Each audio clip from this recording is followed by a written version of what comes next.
everyone, I hope you're very well. Today I'm heading to what is perhaps one of the most beautiful spots in the entire Isle of Man, and surprisingly it's not actually a location that I've vlogged from before, so better late than never, I say. Now the weather conditions today are pretty lousy. It's grey, it's misty, it's foggy, it's rainy as well, so it's far from ideal. However, these are actually the perfect conditions for a particular composition that I've got in mind. So fingers crossed these weather conditions hold, because at the moment the mist seems to be coming and going. So I think we're just going to need a little bit of luck on our side to make this work.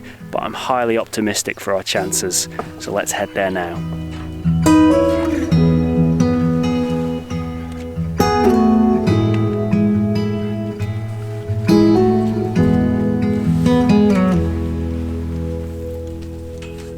So this behind me, everyone, this is Killer Brega. I like to think of it as the Machu Picchu of the Isle of Man. These beautiful little lost ruins just sit in this incredible scenic part of this valley here. On a clear day, there's a backdrop of mountains out this way and it just looks absolutely extraordinary. But I'm here for different reasons today. I'm here to try and exploit this poor, crappy weather that you can see today. And there's a particular composition that I've got in mind. So I'll take you in a little bit closer into the ruins and then I'll explain all.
So I have my camera set up behind me. You may notice it's got a bit of a weird rain cover on it. It wasn't actually forecasting rain today, but we've got that really annoying fine drizzle that kind of drenches everything. So I just so happened to find a co-op bag in my car. So I've just stuck that over my camera to keep it nice and dry. Not ideal, but it will fulfill the function, I think. Now the composition behind me is no exaggeration to say that I have been waiting years to capture this shot.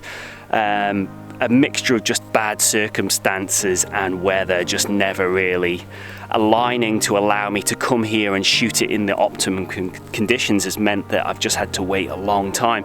But today is the day, and what's brought me here is the fog, and I'll get on to exactly why.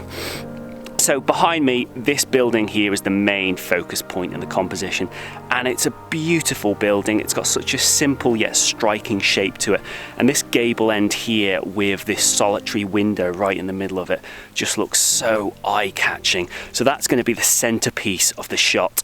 And then if I flip you around and come a little bit higher, so the key with this shot is to get the camera really high on the tripod, and the reason for that is these two trees that you can see just behind the building there, if I come low then they start to get cut off behind the building, so I've got to get high in order to get those trees in their entirety just behind the building there. And what I love at this time of year is the skeletal outline of these trees, devoid of any leaves. I think it works beautifully with the misty conditions.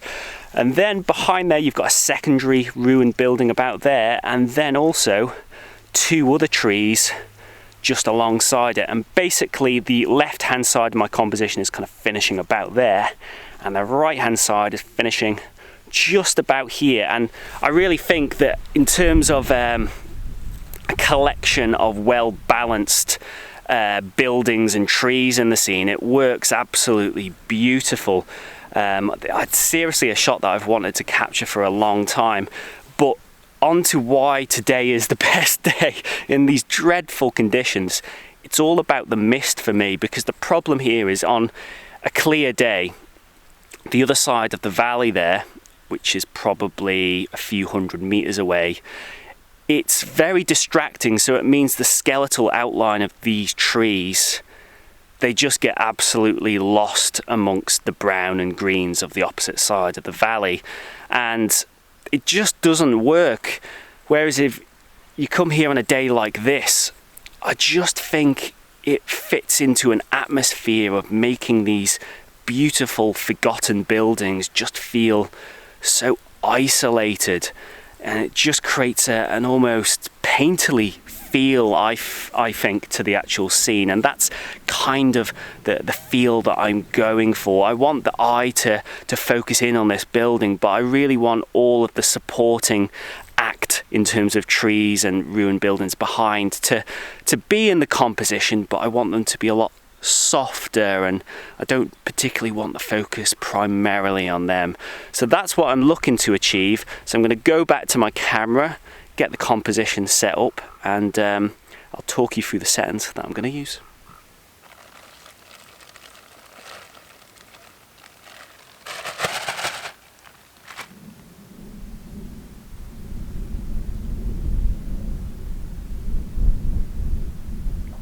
This is not the easiest place to film from. I'm basically stood on kind of like an old hedge / wall, so it's a little bit precarious. So if it looks like I'm losing my balance, that's what's going on. Settings wise here, I'm shooting at about 45mm for my composition. I've got ISO set to 100.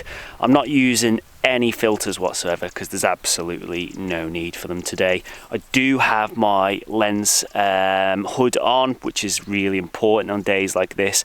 It's just helping to keep the moisture off that front bit of glass there, because if that gets really wet, it's really going to degrade the image quality that I'm capturing here. There's not much wind today, so the rain does seem to be falling pretty much straight down. So that lens hood is actually doing a pretty good job of keeping that glass dry.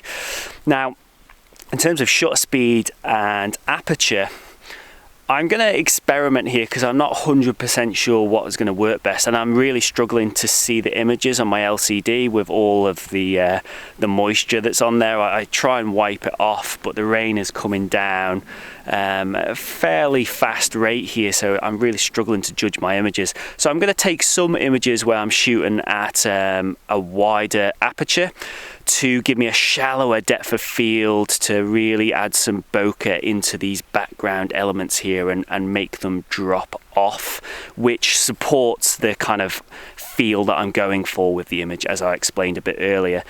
But I'm also going to try and take some kind of shooting in the region of f8 to f11, just to see how the scene looks if I get all of the elements in scene sharp. I don't know which is going to be the best approach out of both of them. I can see the merits in either of them.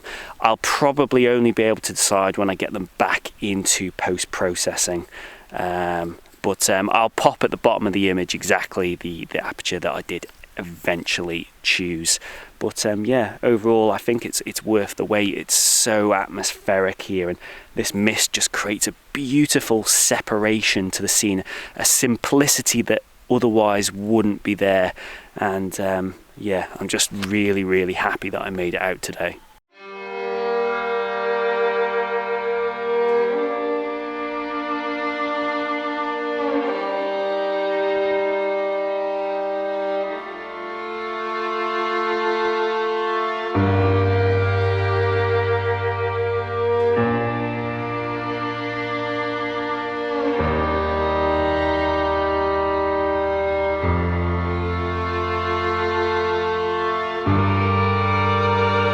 It looks like the mist is clearing a little bit again, so I think I got here just at the perfect moment. So a little bit of luck there, I think.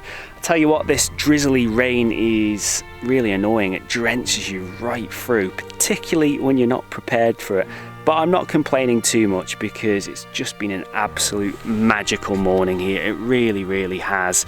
And I'm super happy with the images that I've captured. They're exactly what I intended to get, and waiting those couple of years to get this has been worth it, I think. And I tell you what, this morning actually goes to show that sometimes some of the best landscape photography shooting conditions are those conditions which are least comfortable to be out in. So it's very easy to write off misty, rainy, grey days as not even worth your effort, but I think that's a mistake. I think these particular days unlock atmospheres and compositions which are just not possible on the vast majority of other days and other weather conditions. I think they have got a particular beautiful kind of feel to them, and I always try and embrace them, and hopefully this video has kind of illustrated a little bit of the reasons why that is. Just look at it behind me, it's absolutely amazing. I haven't seen another soul this morning, there isn't a breath of wind, it's just beautiful. I could sit here all day and just take this in. This location is just absolutely extraordinary, it really is. I love coming here so much. And hopefully I did it some justice today. So that probably is a wrap for today. I can't think of anything else to cover, so thanks very much for watching. Pop your comments down below on the image, let me know your thoughts. I always massively appreciate that. I can't emphasize that enough. And if you haven't yet subscribed, you know the deal, hit that button below. And yeah, that's about it. So I'll see you all soon. Take care, everyone.